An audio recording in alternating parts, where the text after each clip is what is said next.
So the first problem is about Mara and her plants. So she says, while watering her outdoor plants, she noticed water coming out of her garden hose followed a parabolic path. Thinking that she might be able to model the path of water with an equation, she quickly took some measurements. The highest point of water reached was 8 feet, and it landed on the plants 10 feet from where she was standing.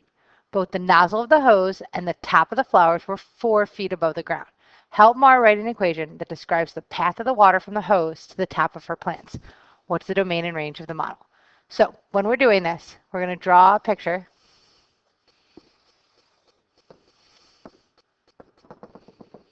So this is going to be 8 feet above, but our picture is actually going to come down here. And then this total going across is going to be 5 and 5 for 10. Okay, so when I write my initial equation, I'm going to have y equals a x minus 5 squared plus 8. And then I have to put in an ordered pair. So I'm going to put in 0, 0 as my ordered pair. So I get 0 equals a times 0 minus 5 squared plus 8. So I end up with, subtract 8 from both sides. So I end up with negative 8 equals 5 squared is 25a. Divide both sides and get negative 8/25. So when I write my equation, I get y equals negative 8/25 times x minus 5 squared plus 8. So then my domain is going to be 0 is less than or equal to x, which is less than or equal to 10. So I only go 10 feet. And my range is between 4 and 8, because that's where that 4 comes back into play. Okay, problem 82 says draw a graph of y equals 2x squared plus 3x plus 1.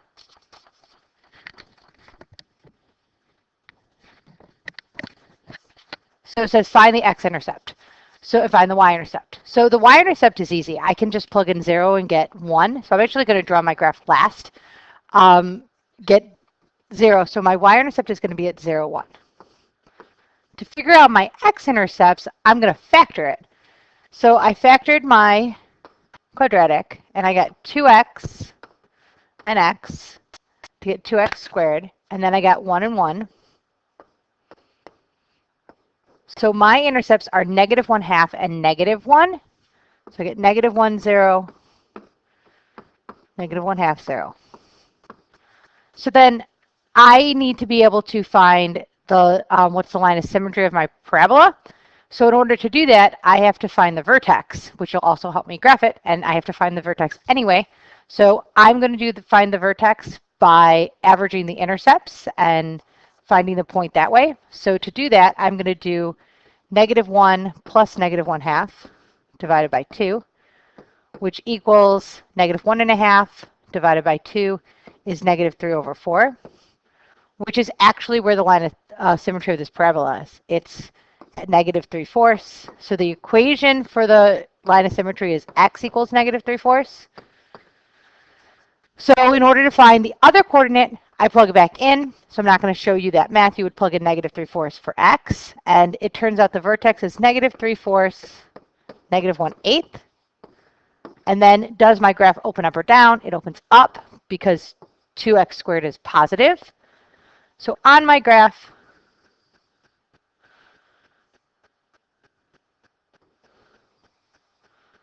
I know that my x-intercepts are negative 1, 0, and negative 1/2. And then my y-intercept, or my vertex, is like right here. So my parabola looks like this. Problem number 83, it says change the equation in problem 282 so the parabola only has one x-intercept. So in order to do that, we have to make its vertex be at 0. So we actually just move it up. So our new equation would be y equals 2x squared plus 3x plus 1.125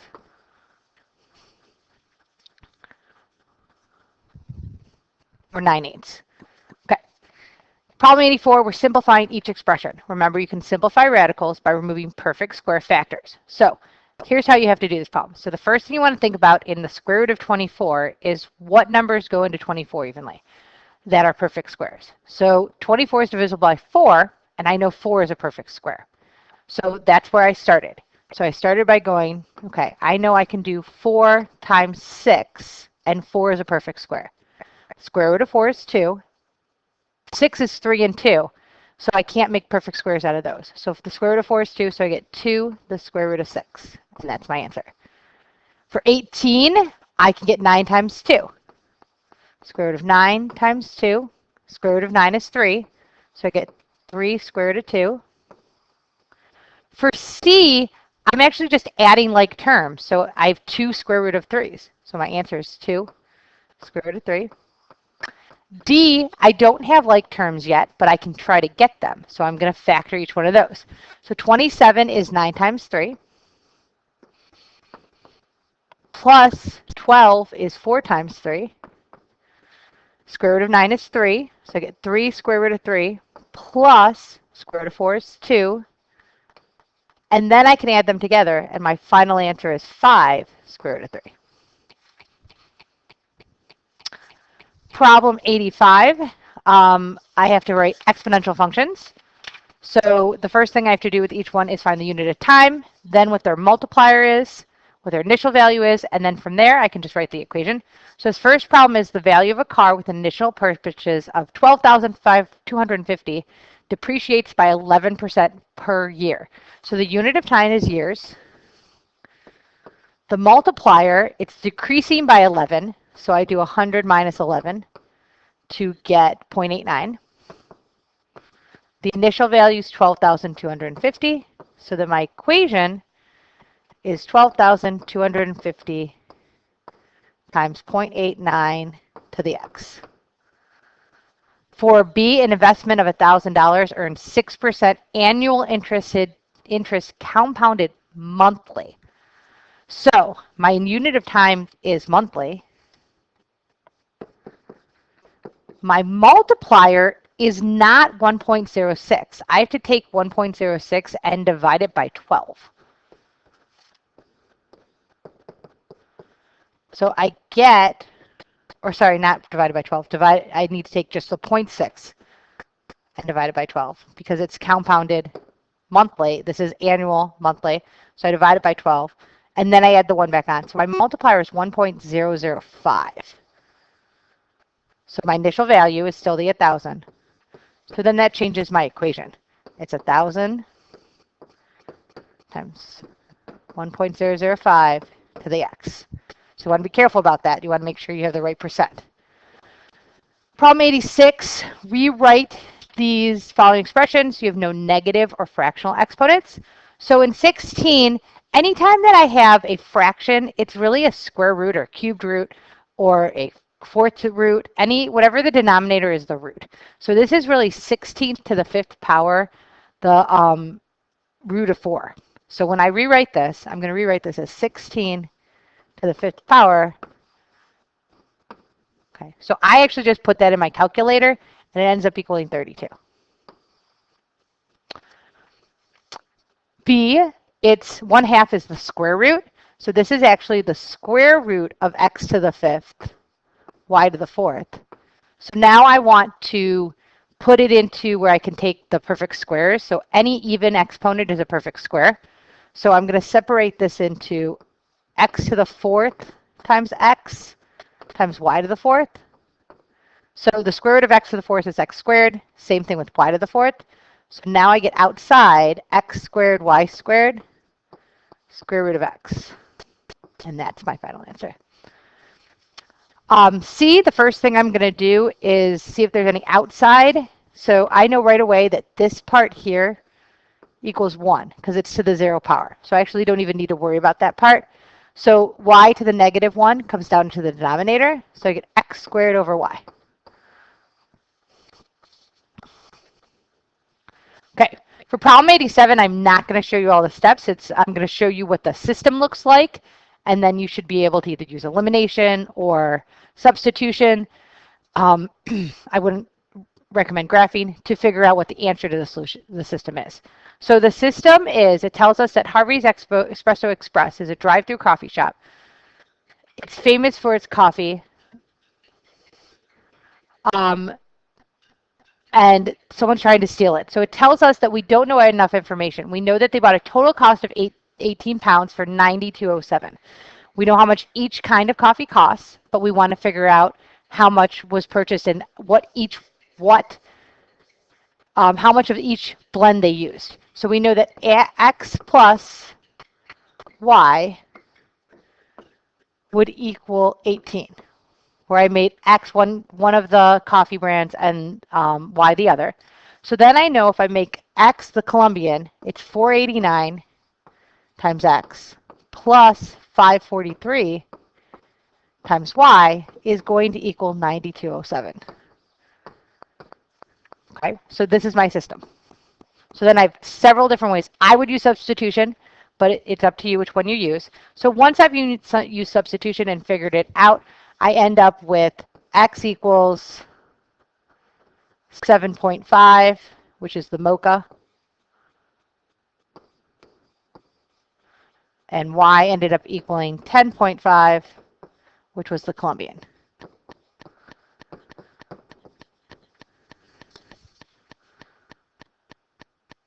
Okay, problem 88. Lila wants to have a circular pool put into her backyard. She wants the rest of the yard to be paved with concrete. If her yard is 50 feet by 30 feet, what is the radius of the largest pool that will fit in her yard? So if I draw a rectangle and it's 50 feet by 30 feet, the largest pool that I can get would have to have a radius of 15 feet because it'd be half of 30. And then if the concrete is to be 8 inches thick and costs $2.39 per cubic feet, what is the cost of putting in the concrete? No concrete will be used in the pool. So remember, volume is base of area base times depths. So I did the area of the rectangle, 50 times 30, minus the area of the pool,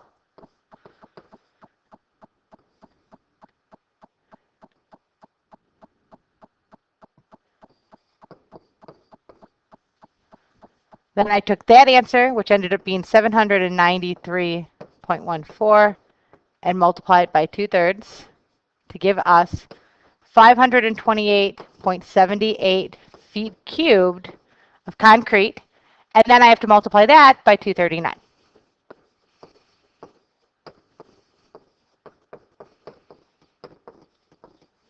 So you get a total answer of 1,263.78.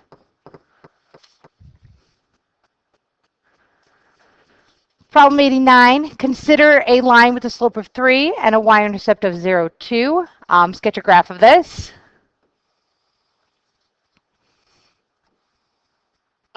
So the y-intercept is 0, 2, so it would be right here. Slope up 3 over 1. So that's what my graph would look like. And then write an equation of the line. So I know the y-intercept and the slope, so it's just y equals 3x plus 2. So then it says find the initial term and the next 3 terms of the sequence 3n minus 1. Plot the terms on a new set of axes next to your graph from part A. So the initial term would be 2. The next 3 terms would be 5, 8, and 11. If I draw my graph, so 1 would be 2, 2, 3, 4, 5, 6, 7, 8 would be like that. And then it says explain the similarities and the differences between the graphs in part A through C are both continuous. And the answer is no. Only the first one is continuous. When we're talking about terms, we don't have a half a term, so we wouldn't connect it. So only the graph in part A is continuous because we can't have part of a term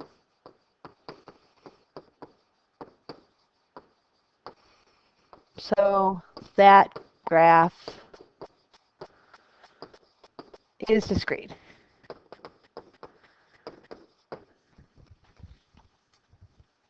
Okay, problem 20.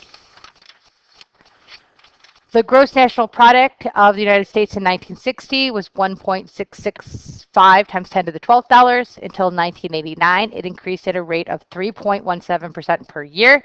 Use this information to answer your question below. So what was it in 1989? So we would write y equals the initial value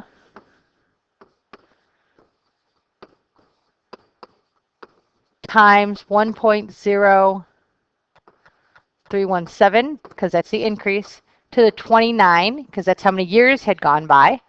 So then when you do it, you end up with 4.116 times 10 to the 12th.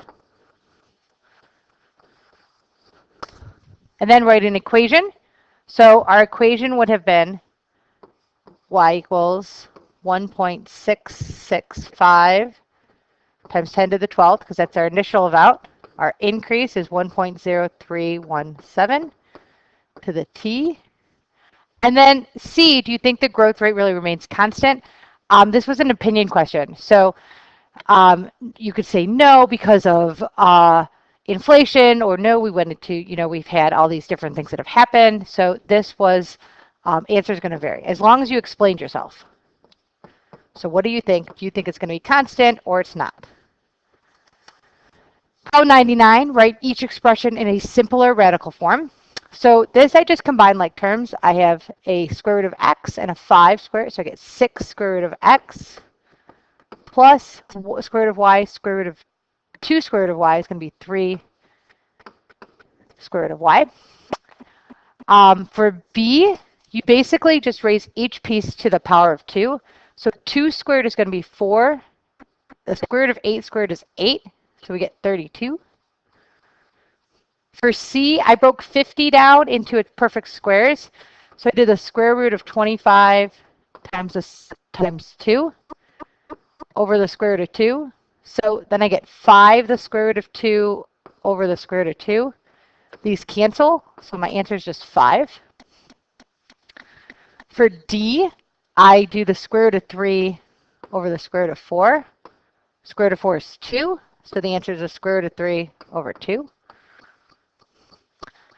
For 92, you want to multiply. So I just distributed for this one.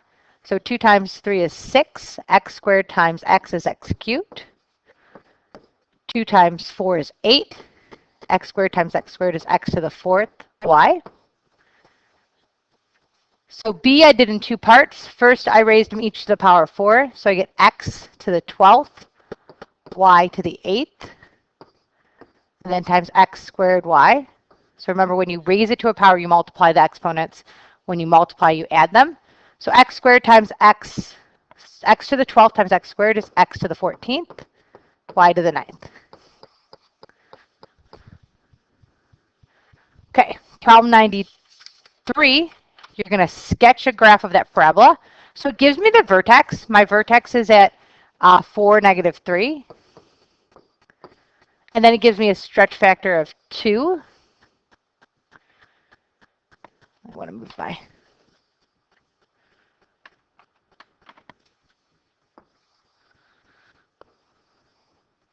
So 1, 2, 3, 4, 1, 2, 3. I should have moved it over further. Okay, so I just plugged in the intercepts. So I tried to figure out what it would be when I plugged in 0 for y, or to figure out the x-intercepts. So I can plug in, so if we did 0 equals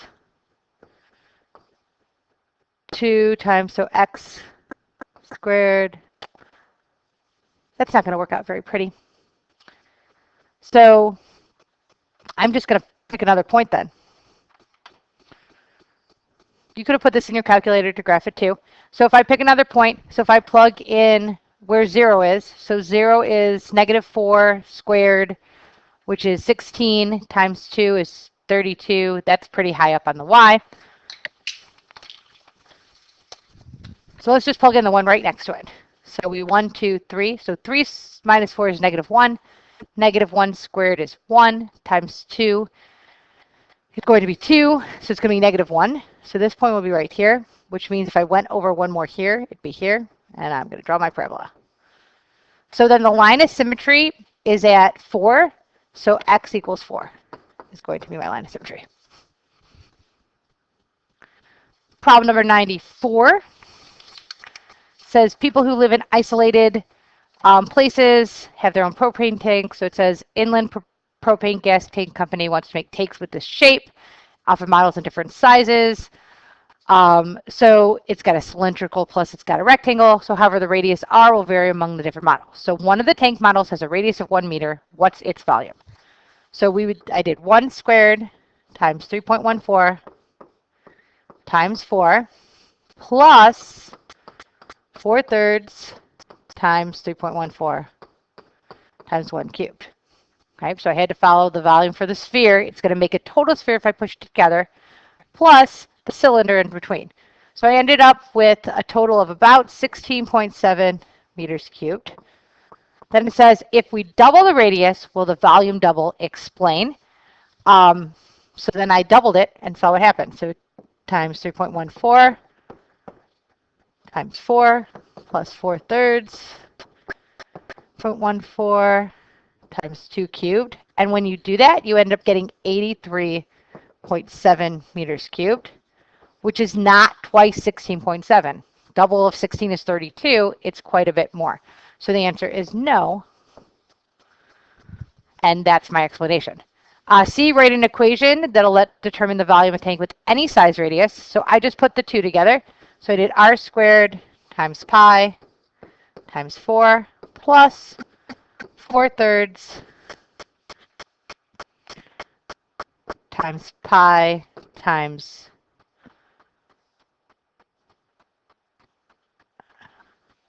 r cubed. So it basically, you can't combine anything. So you just get 4/3 pi r cubed plus 4 pi r squared. Problem 95 is basically what most of chapter 2 is about.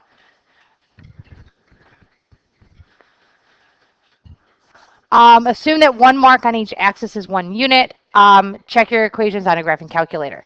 So in order to do this, we just have to basically figure out what the transformation was.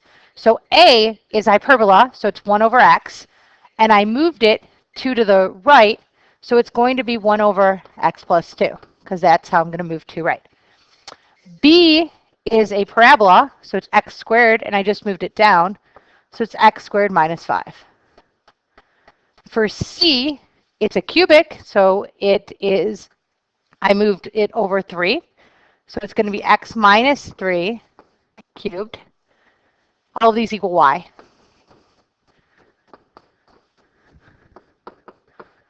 For D, it's exponential, and it moved down. So it's going to be y equals 2 to the x minus 3. For E, it's a linear, so it's y equals 3x minus 6. F was cubic again, and it moved to the left and up. So it moved to the left 2, so x plus 2 cubed plus 3, because it moved up 3. Parabola for G, it moved to the left 3 and down 6.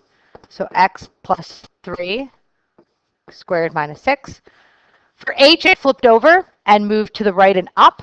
So it's going to be negative x minus 3, because it moved to the right, squared, and moved up 6. And then I is another cubic. It moved to the left and down. So it would be x plus 3. So move 3 to the left cubed and move 2 down. Okay, so all of them are basically the same. If it's being added or subtracted to x, you move it right or left. Outside of the x, it's going to move up or down. Problem 96, by mistake, Jim graphed x equals, y equals x cubed minus 4x. Instead of, what should he do? He should move it up 6.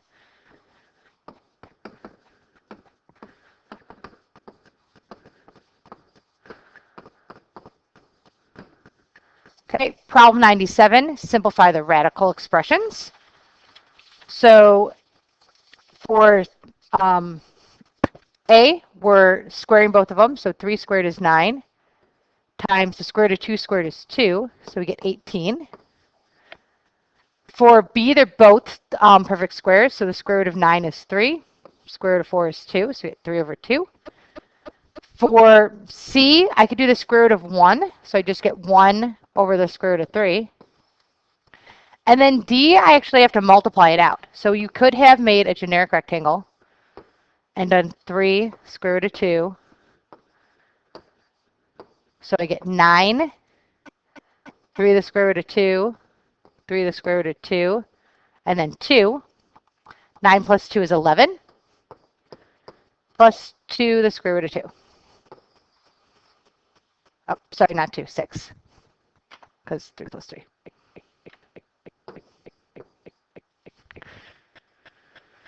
Problem number 17 says factor each of the expressions. Look for the difference of squares and common factors. In A, it's a perfect square.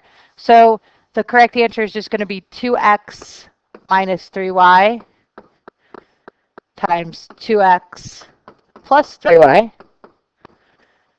B, I can take out a 2 and an x cubed first. So I take out 2x cubed. So I'm left with 4 minus x to the 4th. Both of those are perfect squares. So I get 2x cubed, 2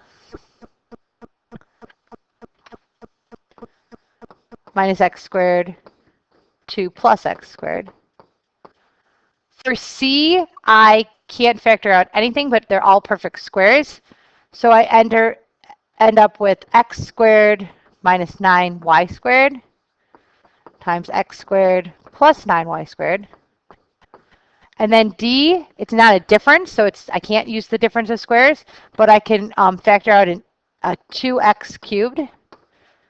So I end up with 4 plus x to the 4th. Okay, so D, to use a shortcut, and the answer is yes. I used that a squared minus b squared equals a minus b times a plus b, which is the difference of two squares. 99, solve for x. So I get ax plus by cubed equals c plus 7.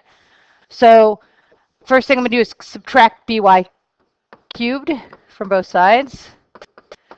So now I have c plus 7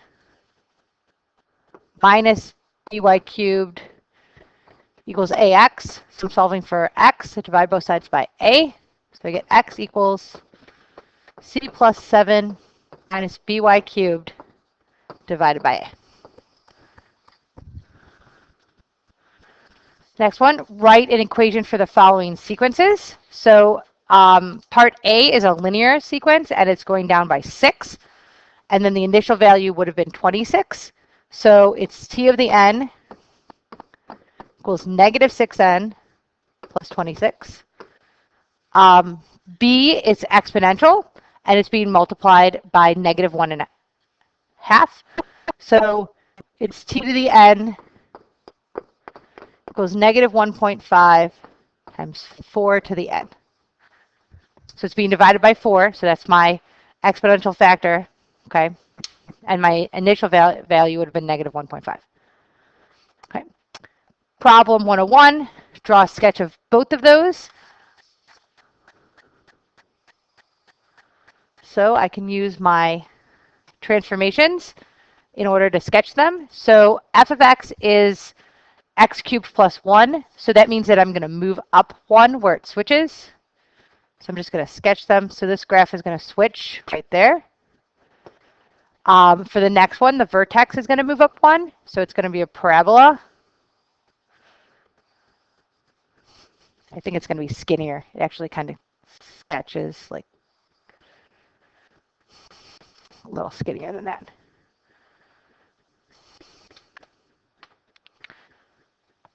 So then it says solve f of x equals 9. So I'm going to do x cubed plus 1 equals 9. Subtract 1 from both sides. I get x cubed equals 8. And then I take the cube root of both sides. So x equals 2. Solve g of x where it equals 0. I get x plus 1 squared equals 0. So I square root both sides. Square root of 0 is 0. So I get x plus 1 equals 0. X equals negative 1. D, f of x for negative 12. So I get x cubed plus 1 equals negative 12.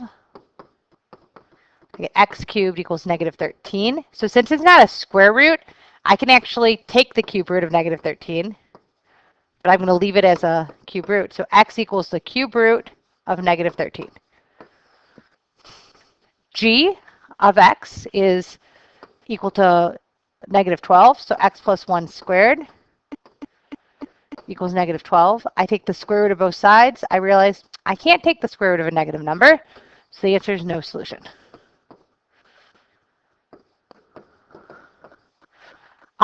For how many values of x does f of x equal g of x? Explain. I could set them in equal to each other and figure it out, but I know it's a cube root, so the correct answer is 3. And then I need to have some type of explanation. In G, find and simplify an expression for f of x minus g of x. So I get x cubed plus 1 minus x plus 1 squared. So x cubed plus 1, I want to multiply that out. So it ends up being x squared plus 2x plus 1. Everything in this becomes negative, so I get x cubed minus x squared minus 2x, and then 1 minus 1 is 0. So this is my final answer.